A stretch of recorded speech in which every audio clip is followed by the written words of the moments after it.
नमस्कार, आप देख रहे हैं ब्रेकिंग विद एजेंडा। आपके साथ मैं हूं रवि ठाकुर। लोकसभा चुनाव तारीखों के ऐलान के साथ ही सियासी पारा लगातार बढ़ता जा रहा है और आज यह पारा बहुत ज्यादा हाई होने वाला है।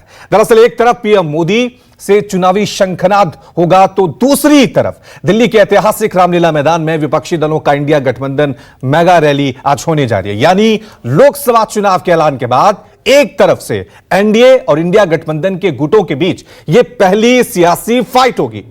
ऐसे में सवाल यह है कि 2024 की जंग का आगाज जीतेगा कौन, देखेगा आज।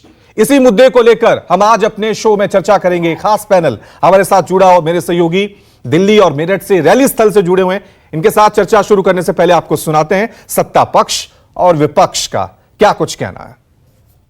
अब केंद्र सरकार बहुत डेस्परेट है, ये चुनाव हार रहे हैं।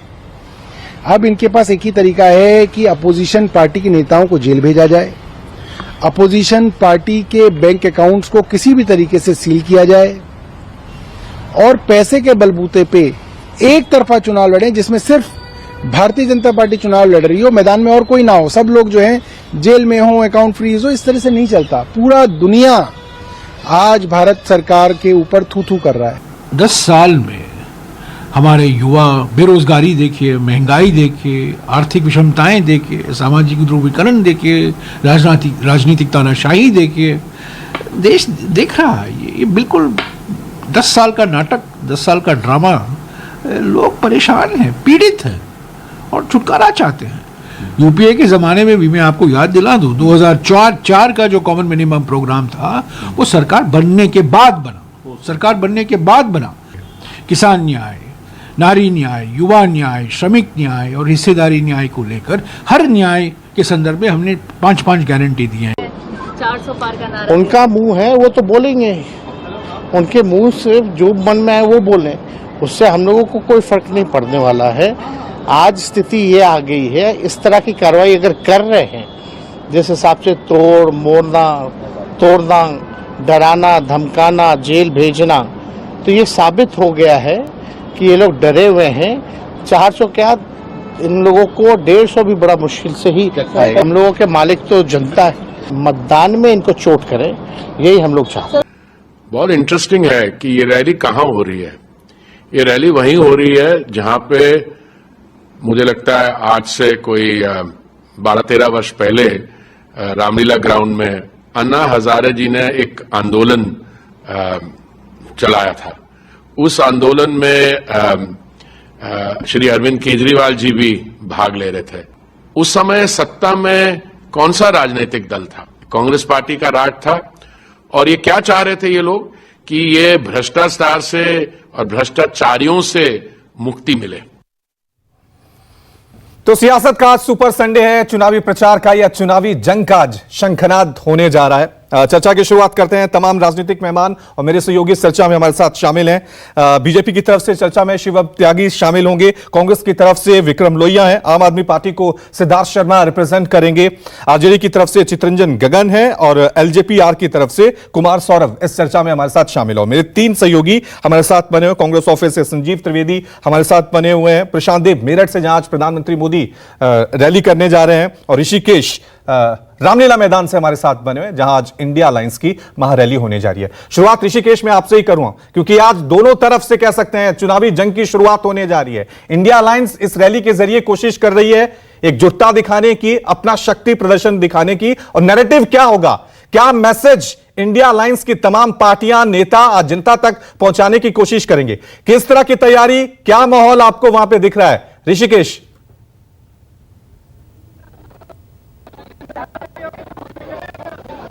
रवि, एक तस्वीर आप देख लीजिए, नजरे जाएंगे पीले झंडे और आप पार्टी के बैनर से ये पोस्टर और बैनर से पूरा राम मैदान पटा पड़ा है। आपको चलो रामलीला मैदान अरविंद केजरीवाल सलाखों के पीछे जो तस्वीर है वो आपको पूरे जगहों पर दिख जाएगा। भले ये इंडिया गठबंधन की रैली है लेकिन आम आदमी पार्टी का जोर यहाँ ज्यादा है। और देखिए कि मेरे जो यहाँ पे देखिए जो शंखनाद आवाज कर रहे हैं वही शंखनाद आप यहाँ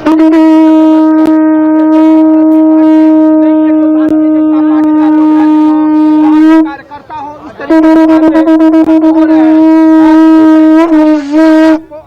देखो ये शंख किसके खिलाफ बजा रहे हैं आप? सर ये हमको बताया गया कि आज भारतीय जनता पार्टी का अर्थी निकल रहा है, उसमें कंधा देने आना आपको। मैं सोचा ऐसा पावन बेला पे मैं आऊं और मैं भी एक इस आहुति में कंधा अपना दे दूं। आज अर्थी निकल रही है भारतीय जनता पार्टी की, डर गई है भारतीय जनता। कह रहे हैं कि भारतीय जनता पार्टी की अर्थी निकल रही है। आपके 4 नेता जेल में है, आपने पोस्टर लगाया हुआ है, पर इंडिया गठबंधन कहीं नहीं है, वो मरनासन स्थिति में है। देखिए इंडिया गठबंधन से डर गई है भाजपा। मोदी जी और अमित शाह जी घबराए हुए हैं, ईडी और सीबीआई का प्रयोग करके इन सबको जेल में।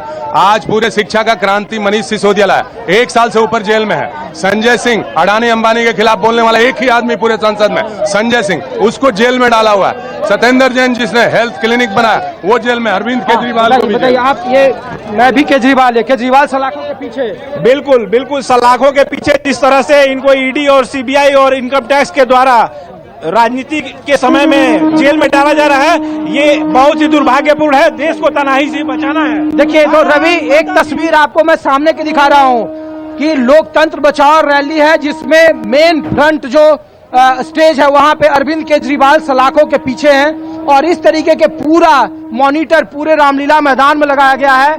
और ये माना जा रहा है कि जो ईडी और सीबीआई का दुरुपयोग है उसको लेकर ये महाजुटान हुआ है, शंखनाद है। हालांकि इसमें बहुत तमाम मुद्दे हैं, इसमें इंडिया गठबंधन के तमाम नेता शामिल हो रहे हैं। तेजस्वी यादव से लेकर कल्पना सोरेन से लेकर के हेमंत सोरेन जो झारखंड के पूर्व मुख्यमंत्री थे वो जेल में है। उनकी पत्नी स्टेज पर पहली बार मोर्चा संभालेगी। सुनीता केजरीवाल, अरविंद केजरीवाल की पत्नी, वो अरविंद केजरीवाल का संदेश पढ़ेगी। चाया फारूक अब्दुल्ला, उमर अब्दुल्ला, महबूबा मुफ्ती, भले ही ममता बनर्जी को छोड़कर एमके स्टालिन, तेजस्वी यादव, जितने भी बड़े नाम आप इंडिया गठबंधन, अखिलेश यादव, वो तमाम लोग यहाँ पे मौजूद हैं। और चूंकि पहले चरण का चुनाव 19 अप्रैल से शुरू है और उसके लिए माना जा रहा है कि दिल्ली की 7 लोकसभा सीट है और यहाँ से एक माहौल बनाने की कोशिश हो रही है। पहली बार ऐसा लग रहा है कि इंडिया गठबंधन चुनावी मैदान में है, उनके नेता चुनावी मैदान में है और जमीन पर उनके कार्यकर्ता बीजेपी या एनडीए के खिलाफत मुखालफत कर रहे राजनीतिक तौर पर, वो जमीन पर उतरे हुए हैं मुद्दों के साथ और उन्हीं चुनावी नारों के साथ जिसको लेकर वो लगातार विरोध कर रहे हैं मोदी सरकार का।